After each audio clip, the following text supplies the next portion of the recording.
اس دنیا میں اللہ تعالیٰ کی ذات کے ایسے ایسے لاڈلے بندے آئے ہیں جنہوں نے ایسے ایسے کام کیے کہ عام انسان اس کو سمجھ نہیں سکتا. عام انسان ورتا حیرت میں چلا جائے گا بھئی یہ کیسے پاسبل ہے. حضرت سلیمان علیہ السلام کے دور میں ایک بندے نے اتنا بڑا تخت حضرت سلیمان علیہ السلام کے سامنے لایا تھا نا. کتنا بڑا تخت تھا, کتنی دور, ہزاروں میل دور پڑا ہوا تھا. ایک قوی ہیکل جن نے بھی انکار کر دیا. اس نے بولا کہ یہ مجلس ختم ہونے سے پہلے میں لے آؤں گا, لیکن حضرت سلیمان علیہ السلام نے بولا نہیں, مجھے پہلے چاہیے. تو ایک عام سا شخص اٹھا, کوئی وہ جن نہیں تھا, کوئی وہ اللہ کا نبی نہیں تھا, کوئی وہ جو ہے نا کوئی فرشتہ نہیں تھا. اس نے بولا کہ آپ کے پلک جھپکنے سے پہلے تخت ادھر ہوگا. تو وہ کیسے لے آیا؟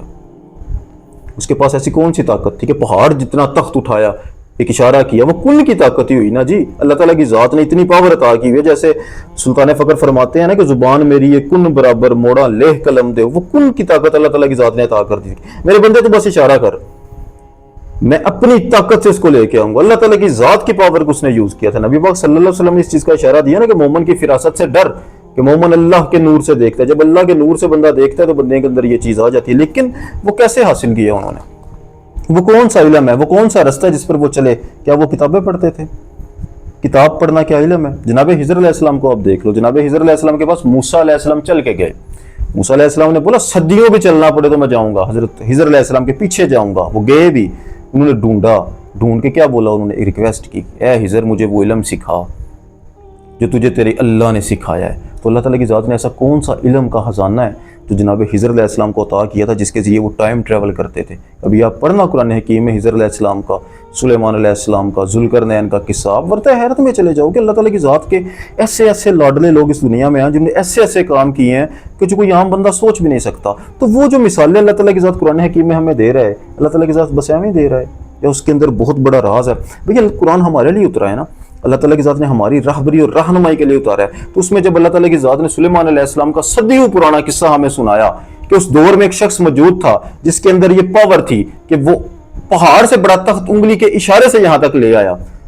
ان کے پاس کوئی علم موجود تھا. تو وہ علم کون سا تھا؟ اللہ نے فرمایا کتاب کا علم موجود تھا. علم کون سا ہے؟ آج کی ویڈیو میں یہ دو چیزیں ہم سمجھیں گے. نمبر ایک تو یہ کہ وہ علم کون سا ہے, اور نمبر ٹو یہ ایسے بندے جس کو اس قسم کا اللہ تعالیٰ کی ذات کچھ بھی سکھائے گا, اس کے اندر کچھ نشانیاں موجود ہوں گی جو آج کی ویڈیو میں انشاءاللہ ہم ڈسکس کریں گے. پہلے بات کرتے ہیں کہ علم آخر ہے کیا. اگر میں آپ سے بولوں کہ اس دنیا میں کروڑوں قسم کی کتابیں ہیں, ہزاروں لٹریچر پڑھے ہوئے ہیں, آپ اٹھا کے پڑھنا شروع کر دو, آپ علم حاصل کر رہے ہو, تو کیا یہ علم ہے؟ یا پھر میں تھوڑی تلخ بات کرتا ہوں, اس دنیا میں لاکھوں کے حساب سے حدیثیں ہیں, جاؤ جا کے ساری کی ساری حدیثیں پڑھ لو. 10 لاکھ حدیثیں تو 10 کی 10 لاکھ رٹ لو. یہ سارا رٹا لگا لینے سے کیا ہوگا؟ سلطان فخر جانتے ہو کیا فرماتے ہیں؟ سلطان فخر فرماتے ہیں کہ پڑھ پڑھ آفز کرن تکبر, ملا کرن وڈیائیاں ہو, ساون دے کالے بدلا مانگو, پھرن کتاباں چائیاں ہو, جتھے ویکھن چنگا چوکھا, پڑھن کلام سوائیاں ہو, دوئے جہانی اجڑے باؤ, جنہیں کھادی ویچ کمائیاں ہو. فقیر تو نفی کر رہا ہے, اللہ کا ولی تو ہمیں دور کر رہا ہے. اللہ کا ولی کہتا ہے یہ علم وہ نہیں ہے, یہ تم ہزاروں کتابیں بھی پڑھ لے گا, جب تیرا دماغ بوڑھا ہو جائے گا ہر چیز دماغ سے نکل جائے گی. علم کی روشنی اور چیز ہے, علم ایک نور ہے, علم ایک ذات ہے. در حقیقت علم عشق کو کہتے ہیں. اسی لیے مولانا روم کا قصہ آپ سنا نہیں آپ نے؟ شاہ شمس تبریز نے ساری کی ساری کتابیں اٹھائی, پوری زندگی کی محنت و دریا میں پھینک دی. کیوں پھینکی؟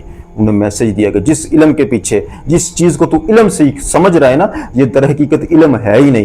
تجھے میں بتاتا ہوں علم کیا ہے. علم پھر کیا ہے؟ اللہ تعالیٰ کی ذات نے حضرت آدم علیہ السلام کو جب خلق کیا تو فرشتوں نے کیا بولا تھا کہ اللہ یہ زمین پہ جا کے فساد کرے گا, اسے تو نے خلق تو کر دیا, یہ زمین پہ جا کے فساد کرے گا, یہ ٹھیک نہیں ہے, ہم کیوں اسے سجدہ کریں؟ تو اللہ نے کیا بولا تھا کہ اے فرشتو, جو میں جانتا ہوں نا وہ تم نہیں جانتے. پھر اللہ تعالیٰ کی ذات نے اسما کا علم حضرت آدم علیہ السلام کے سینہ مبارک میں اتارا.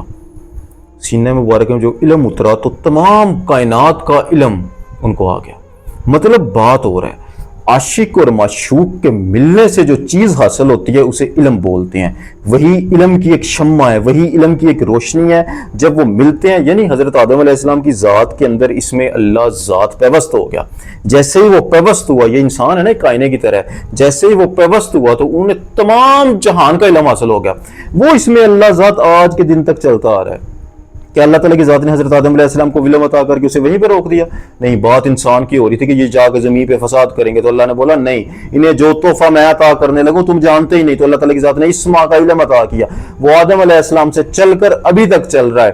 حضرت آدم علیہ السلام سے نکلا، نبی پاک صلی اللہ علیہ وسلم کی ذات تک آیا، اور نبی پاک صلی اللہ علیہ وسلم کی ذات تو ماورا ہے نا، وہاں کا تو کوئی مقابلہ ہی نہیں کر سکتا۔ وہ تو سردار الانبیاء ہیں، وہ تو تمام عالموں کے عالم ہیں، وہ تو تمام ولیوں کے ولی ہیں، وہ تو تمام نبیوں کے نبی ہیں۔ ان کے سینے مبارک میں اللہ تعالیٰ کی ذات کے تمام اسماء، یعنی اللہ تعالیٰ کی ذات قرآن حکیم میں فرماتا ہے نا کہ آپ کا سینہ میں نے خود کھول دیا، تو اللہ تعالیٰ کی ذات نے سینے مبارک کو چاک کیا تھا، تو علم جو ہے نا وہ انڈیلا گیا اندر انسان کی ذات کے اندر، آدم علیہ السلام کی بھی ذات کے اندر، سرکار دو عالم کی بھی ذات کے اندر۔ تو مولا علی علیہ السلام نے کیا بولا؟ مولا علی علیہ السلام نے فرمایا کہ مجھے علم ایسے حاصل ہوا ہے جیسے پرندہ چونچ کے ذریعے فیڈ کرتا ہے، یعنی سینہ بسینہ۔ تو نبی پاک صلی اللہ علیہ وسلم نے وہی علم منتقل کیا مولا علی علیہ السلام کو، اس لیے فرمایا گیا نا کہ میں علم کا شہر اور علی اس کا دروازہ ہے۔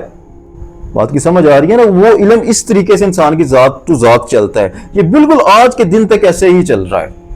اللہ تعالیٰ کی ذات کے جتنے بھی اولیاء ہیں، سلطان فقر کی آپ ساری کی ساری بکس اٹھا کے ساری کی ساری ریڈ کر لے، آپ کو ایک ہی چیز نظر آئے گی، تصور اسم اللہ ذات، تصور اسم احمد اور عشق کی باتیں، تصور اسم شیخ اور عشق کی باتیں۔ عشق وہ علم ہے، عشق سکھاتا ہے، عشق وہاں سے دلیل لے کے آتا ہے جہاں پر کوئی سوچ بھی نہیں سکتا۔ تو ان لوگوں کے پاس جو علم تھا نا، جس کے ذریعے وہ یہ تمام چیزیں ایسے کام کرتے ہیں کہ انسان ورطہ حیرت میں چلا جاتا ہے، تو وہ کوئی اپنی مرضی سے نہیں، اللہ تعالیٰ کی ذات کے ساتھ ان کا کنیکشن بحال ہو چکا ہوتا ہے، اللہ تعالیٰ کی ذات ان کی ذات کے اندر زندہ ہو چکی ہوتی ہے۔ مثلا اس میں اللہ ذات ان کی ذات کے اندر اتر چکا ہوتا ہے، اور جب وہ والا اسم انسان کی ذات کے اندر آ جائے نا، تو انسان کے پاس پوری کائنات کا علم آ جاتا ہے، انسان کے ایسے ایسے کام کر جاتا ہے کہ انسان سوچ بھی نہیں سکتا۔ ایسا بندہ جو اس راہ پہ چلے گا جس کے اندر اللہ تعالیٰ کی ذات کے ہزاروں اسم ہے، اللہ تعالیٰ کی ذات کے ہزاروں رنگ ہے، ہزاروں قسم کے فیضان کے طریقے ہیں، وہ جس رنگ میں چاہے وہ بادشاہ، یاد رکھنا وہ ہر طریقے سے انسان پہ کرم کرتا ہے، چاہے کیسا بھی بندہ ہو۔ کوئی بندہ یہ نہیں دعویٰ کر سکتا کہ میں 1000 قسم کی نمازیں پڑھوں گا تو مجھے یہ علم حاصل ہو جائے گا، میں 1000 قسم کے ورد کروں گا تو مجھے یہ علم حاصل ہو جائے گا، میں 1000 قسم کے چلے کاٹوں گا تو مجھے علم حاصل ہو جائے گا۔ نہیں، چلے کاٹنے، ورد کرنے، وظیفے کرنے سے علم حاصل نہیں ہوگا۔ یہ میں کچھ چیزیں آپ کو بتاتا ہوں، آپ سنو ذرا۔ اس چیز کی جانب اگر اللہ تعالیٰ کی ذات نے آپ کو لے کے جانا ہے تو سب سے پہلے اللہ آپ کو کیا عطا کرے گا؟ سب سے پہلے نشانی دیکھو، انسان ایک آئینہ ہے، اس آئینے کے اوپر گرد پڑی ہوئی ہے، بعد آئینوں کے اوپر پتھر پڑا ہوا ہے۔ اس آئینے اور اس گرد کو پیچھے ہٹنا بہت ہی ضروری ہے، اس پتھر دل کو ٹوٹنا بہت ہی ضروری ہے۔ اللہ تعالیٰ کی ذات جس بندے کو درد دل عطا کر دے، یہ بہت ہی بڑی نشانی ہے۔ درد تمہاری ذات کو چھلی کرے، تمہاری ذات کے اندر سے نیگیٹیوٹی ختم کرتا ہے درد۔ یہ درد اتنی بڑی دولت ہے، اللہ تعالیٰ کی ذات جسے درد دل عطا کرتا ہے نا، تو یہ ایک بہت بڑا سائن ہوتا ہے کہ انسان کو اللہ تعالیٰ کی ذات نے نتارنا ہے، انسان کو دھونا ہے، صاف کرنا ہے، انسان کے دل کو صاف کرنا ہے، اور درد صاف کرتا ہے۔ یہ یاد رکھنا، لاکھ نمازیں، لاکھ روزے، لاکھ قسم کی خیراتیں انسان کر لے، لیکن انسان کے دل میں درد نہ ہو، درد دل سے انسان کو خالی ہو، اس کے اندر وہ دولت نہ ہو، تو انسان اس مقام تک نہیں جا سکتا جہاں پر انسان درد دل رکھنے والے انسان سفر کر جاتے ہیں۔ تو اگر آپ کی ذات کے اندر درد دل موجود ہے، آپ کی ذات کے اندر سے خناس، شر، وسوسے، ہر چیز کو اللہ دور کرنے والا ہے۔ یہ میری بات یاد رکھنا، درد دل اتنی بڑی دولت ہے۔ اس کے بعد دیکھو، روحانی جہان کے اندر جو لوگ مقناطیس کی طرح کھینچے رہتے ہیں نا، تو اللہ تعالیٰ کی ذات آپ کو اپنی جانب کھینچ رہی ہے۔ یہ ورلڈ ہے نا، اس ورلڈ کے اندر اللہ تعالیٰ کی ذات کے ولیوں کا جہان بستا ہے۔ جو بھی دانا ان کو پسند آتا ہے، جو بھی بندہ ان کو پسند آتا ہے نا، ان کو وہ اپنی جانب کھینچ لیتے ہیں، چاہے آپ کو خواب آئے روحانی، چاہے آپ کے اندر آپ روتے ہو یار تنہائی میں۔ سمپل میں آپ کو بتاؤں نا، ایسے لوگ جو تنہائی میں بیٹھ کے اللہ سے باتیں کر رہے ہیں، درود حکیم پڑھتے ہوئے سرکار کا تصور، رات کو سوتے ہوئے سرکار کا تصور کر کے اللہ سے باتیں کر رہے ہیں، رو رہے ہیں، ان کو روحانی جہان سمجھ لے اپنی جانب کھینچ لائے۔ یہ بچپن ہی سے شروع ہو جاتا ہے، آگے چل کر نا یہ انسان کے بچپن ہی سے یہ چیز شروع ہو جاتی ہے۔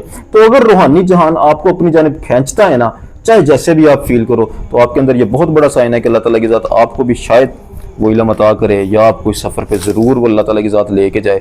دوسرا، ایسے لوگ جو ہر وقت حاضر خدمت رہتے ہیں سرکار دو عالم کی کچہری میں، تھوڑی سی حیرانگی کی بات ہے، دیکھو انسان ایک ہول کے اندر بند ہے، لیکن یہ اس ہول کے اندر بند ہو کے بھی ہر جگہ پہ پہنچ سکتا ہے۔ انسان کو اللہ تعالیٰ کی ذات نے خیالات کی طاقت دی ہوئی ہے۔ جو لوگ ہر وقت حاضر خدمت رہتے ہیں اللہ تعالیٰ کی ذات اور سرکار دو عالم کی کچہری میں، اپنے خیالوں میں، مطلب وہ جب بھی فارغ ہوتے ہیں نا، وہ سرکار کی ذات کا تصور کر کے ان کے ساتھ باتیں کرتے ہیں، ان کے در پہ بیٹھے ہوتے ہیں، تو اس قسم کے خیالوں میں جو ملاقاتیں کرتے ہیں نا، یہ اللہ تعالیٰ کی ذات کی جانب سے ایک بہت بڑا اشارہ ہے کہ اللہ تعالیٰ کی ذات تمہیں اپنی جانب کھینچ رہا ہے. تو یہ کچھ نشانیاں ایسے بندے کی جن کو اللہ تعالیٰ کی ذات اس رستے پہ لے کے جائے گا.